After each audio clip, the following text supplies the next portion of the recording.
Ready?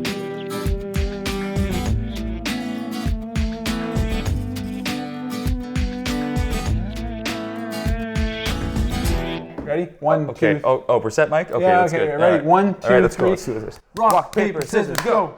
Oh, okay. Well, let's do it. We're gonna do it again, right? No, we agreed on that one round, so you have to lead this now, man. Okay. So what you're saying is I have to step outside my comfort zone and address the masses out there. Yeah. Okay. So who are you?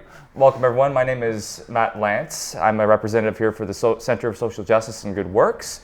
And this is my colleague here, Mike Strorzik. I'm a representative of the Rotaract Club, Sault Rotaract Club, and we're here going to talk about leadership in the community. And we have the privilege of being at the Rotary office, which by definition is about community service. And the Center for Social Justice and Rotaract have emerged as leaders in the community, specifically centered around community service. And if you look over here at the Rotary wheel.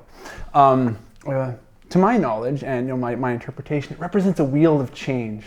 So, Matt, can you describe a little bit what the Center for Social Justice is?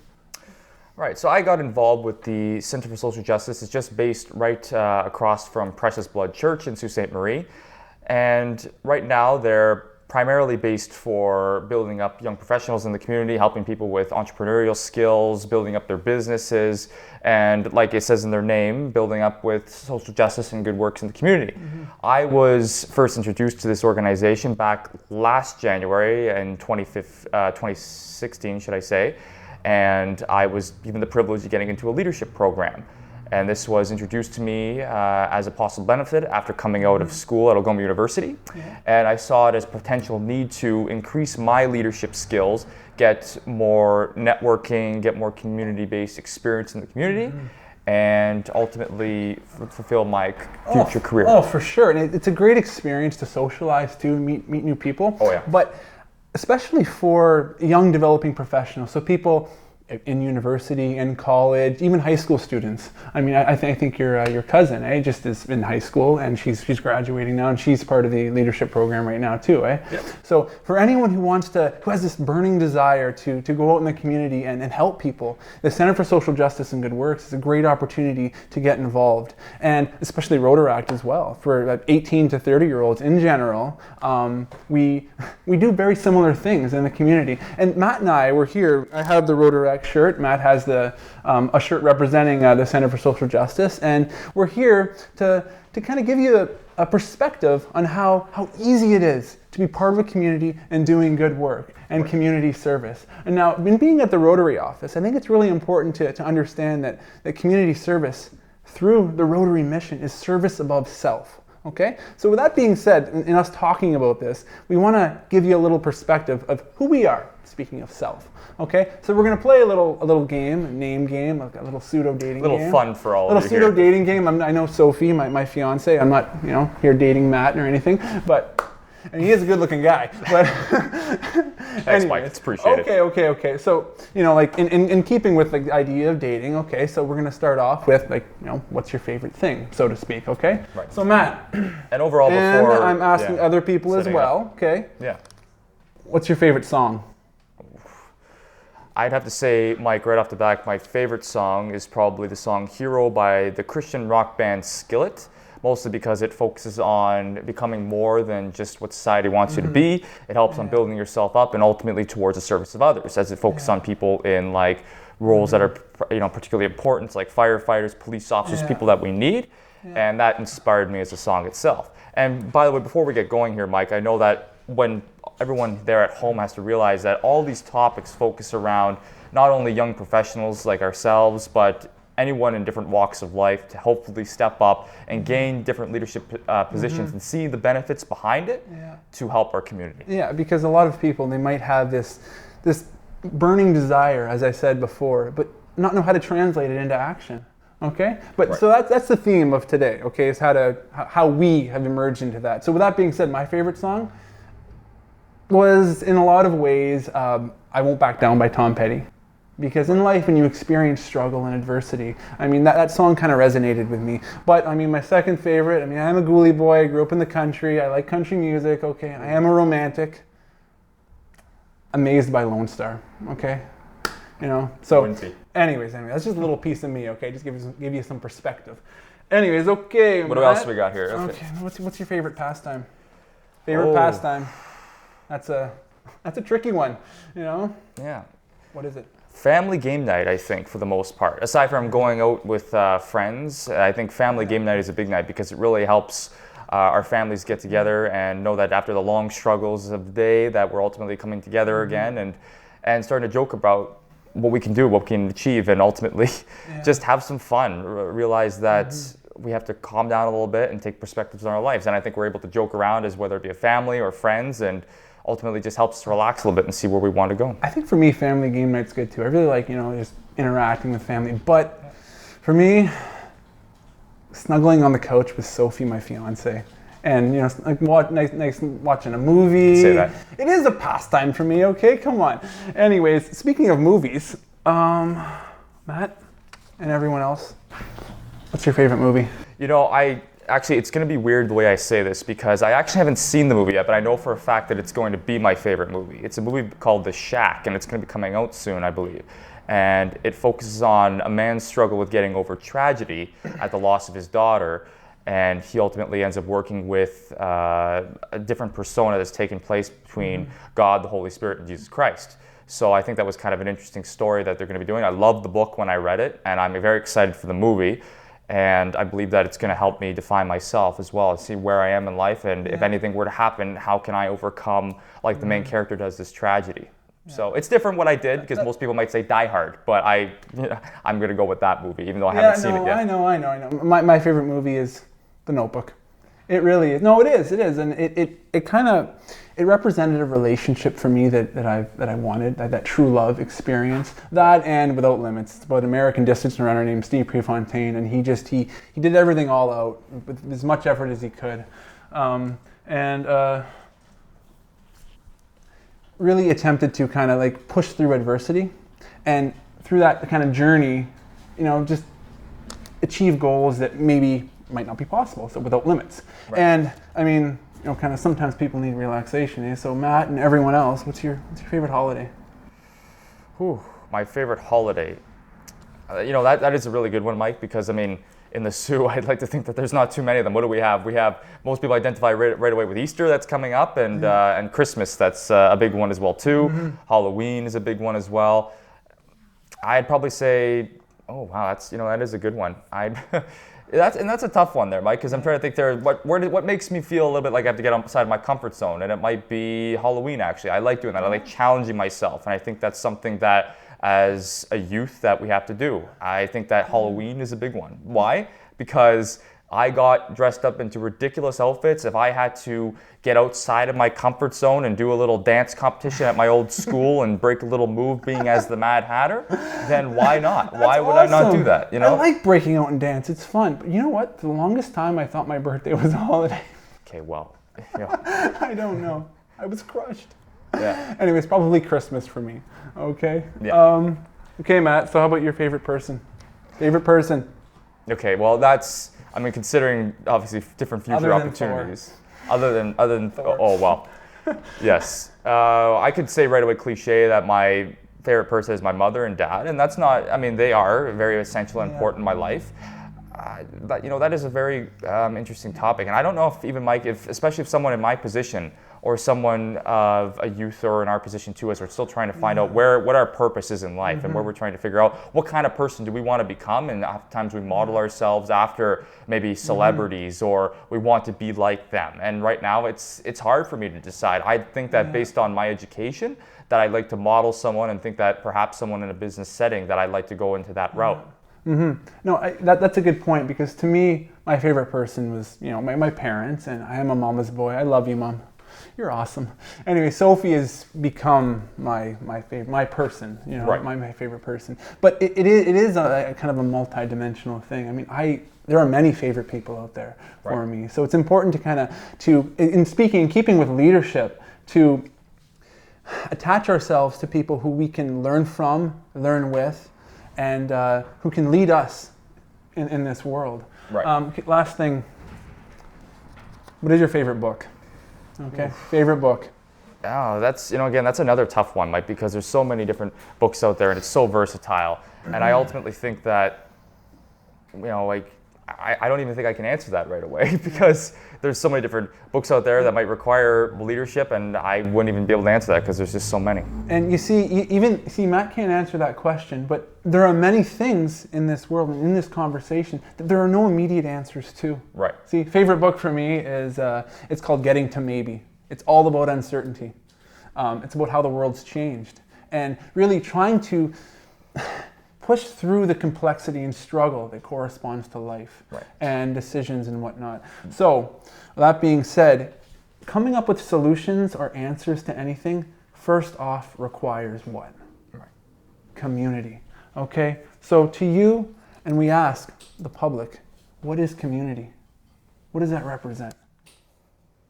Well, I think community is ultimately, a lot of people would say, coming together for a common cause or common goal. I know that the biggest thing that I can relate to right away that's immediate is my work through with the Center for Social Justice and Good Works, and my Goal for Gold program that I helped orchestrate with all my fellow coworkers. Can you talk a little bit about that and how the community has emerged into this, what the Goal for Gold program? Okay, so the Goal for Gold program was a startup that we began in last summer. We started off as a pilot program at the Tech to satisfy a need out there we're seeing in the Sioux, that there was a study that was done that some of our children are in, especially the downtown area, are a little bit in a state of not as much health as we would like. So we saw it as a need to tackle the lack of recreational facilities in the community. So we created the Goal for Gold program. We built a partnership with the Tech. And I'm now part of that as well. So a community has been connected in that regard. And many Rotaract members are now helping out with that as well. Right. So in responding to that need for promoting the health of youth in many communities within our larger community, right, see, we have created a community within the Tech. And it's now a learning process for us. And we are having to, with that being said, continuously evaluate. So a key aspect in forming any decision to help out people and to form a community is to work together, but also continuously evaluate. So Matt, to you, what is evaluation? Well, that rates back on, again, as the work that we're doing. I mean, this is all volunteer that we're going towards with this program. And I believe that the evaluation comes down to, as the chair, I'm working with my advisors and with my committee to create this program and just get the kids moving is our biggest priority. So we're working with different people, we're working with different organizations, and you say evaluation. And I think that's essential for all the young professionals coming out there, or for us to evaluate ourselves really, as well as understand to be proactive and reactive for what we're doing. Proactive, I mean by we're always thinking about how we can make the experience more rewarding for the kids, and reactive in the sense that we're trying to fulfill their needs while still offering some discipline. So having to adapt to the unique needs of children and youth as they emerge over time. That's correct. And having to change what we do in order to promote their health. I mean, an evaluation isn't just research methods or statistics or some complex thing. It is, by definition, thinking critically about the choices we make and the impact that it has over time. Right. So any day, people, myself, we evaluate. We change who we are, and that impacts health.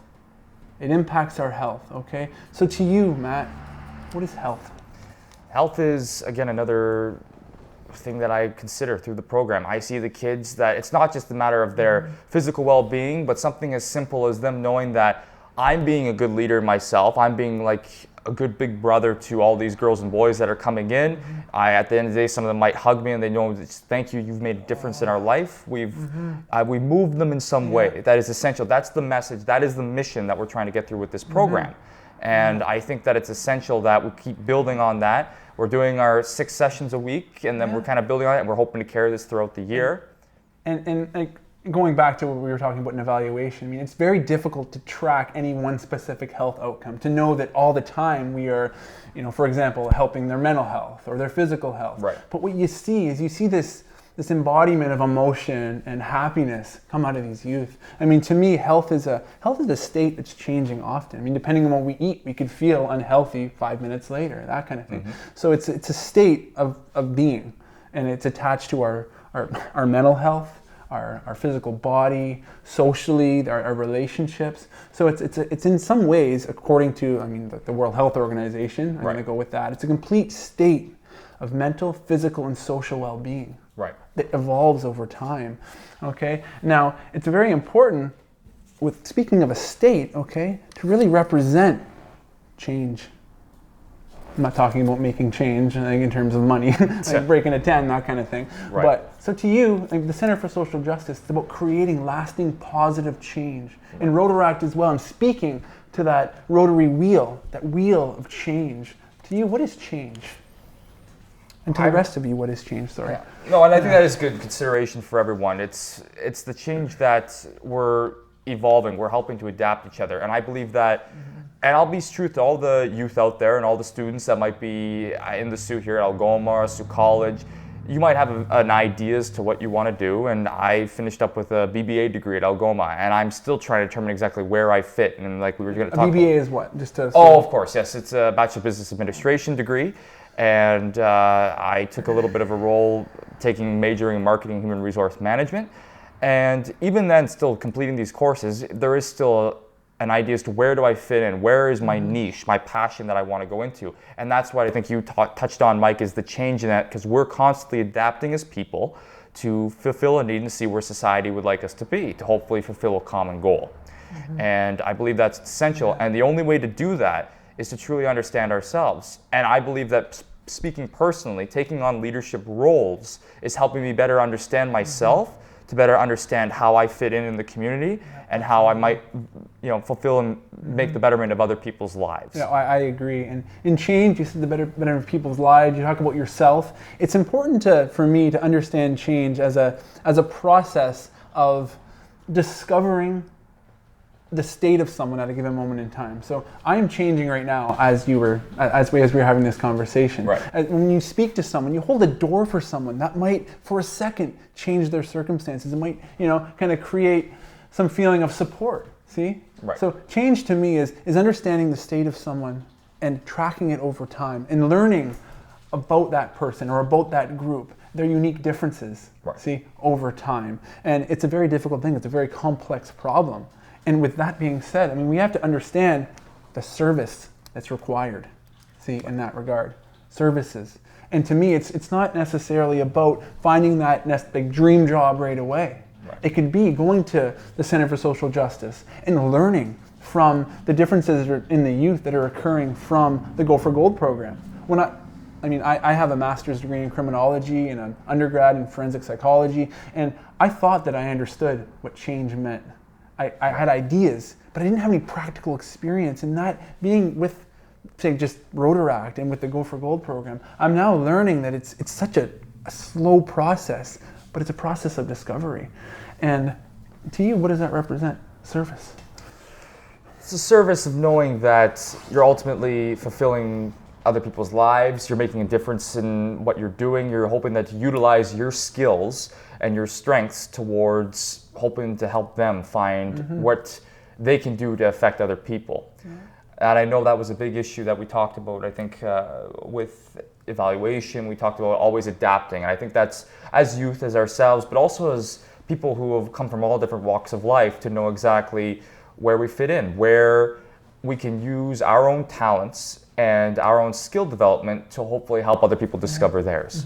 And I think that's so essential to work as a collective and fulfill goals in society. I like how you pair talent and adapting in that regard, because people, you don't have to have some, specific skill, and it's important to foster our skills, see, and not just view yourself as a certain type of person. No, we can all evolve and learn together. Right. And in doing that, I think it's very important to really understand this concept right here. And that's the big one. That's our main arcs and our main theme of what we're here for, and that is leadership. And all of these other concepts that we've been discussing kind of tie together and support leadership. So to you, what is leadership? Well, leadership is what I was building upon here, Mike, and that's ultimately knowing that I, like many others of my fellow leaders, came up and completed this right here, which was our Certificate of Achievement at the Center for Social Justice and Good Works. And we all received that when we were completion of the leadership program, as well as fulfilling some need in the community. So it's interesting how that's kind of worked out and helped me understand a little bit more myself as to how I am working with people, how I am understanding what their skills and goals are, the connections that they've made. And you really get a different feel for it, because I'm sure that as many people have said throughout the community, the working world is far different than it is in the classroom. And I'm helping other people to help me understand that as to where I'm going to fit in. Already, Mike, I'm having a better idea that I like the idea of helping people. Now, what does that evolve into? That evolves into maybe coordinating projects, because as the chair, I'm starting to understand as where I fit in and how I work with other people, and I'm starting to understand I like that. So how can that relate to other people? And I think the biggest thing is understanding yourself, how you fit in, where, if you're not sure what you want to do with your life, if you're not too sure as to what education you want to pursue and how you want to help other people, because of all that positivity, you want to build that, it makes you feel better. Yeah. And Rotaract and the center are opportunities to develop leadership skills. You might already have leadership skills, you probably do, but it's about fostering them and understanding them. See, through specifically learning about yourself. See, and that's a constant struggle. Not necessarily a struggle, but a challenge, okay? Is really understanding who we are and really our purpose in the world.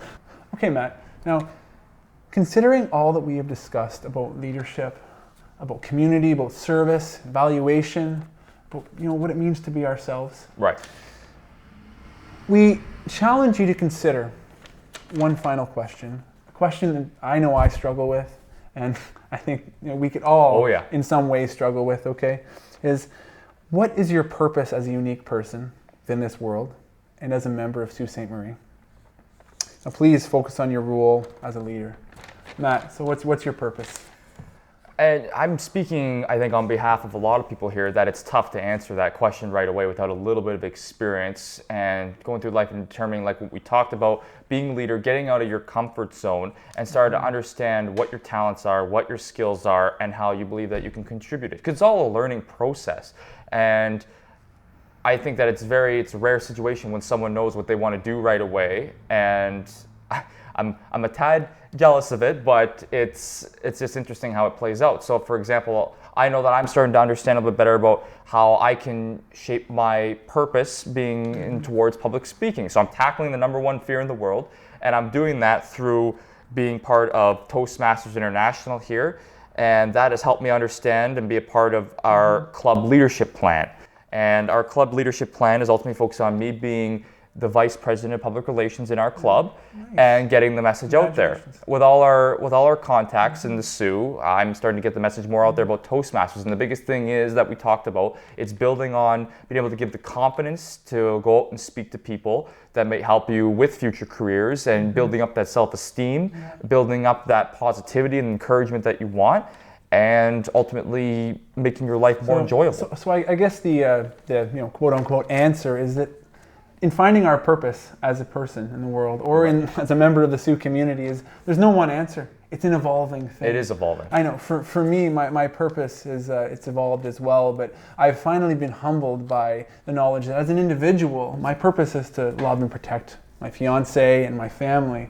But I mean, I'm aware of what I need to do professionally, and it's taking time. I want to be a program evaluator in the public health sector, and to help educate people. And in being a member of Rotaract and part of the Center for Social Justice and Good Works, I'm having to learn and respond to the unique perspectives of people, and to fit into different systems and really discover who I am. And that is a very difficult question. So if you're thinking, who are you?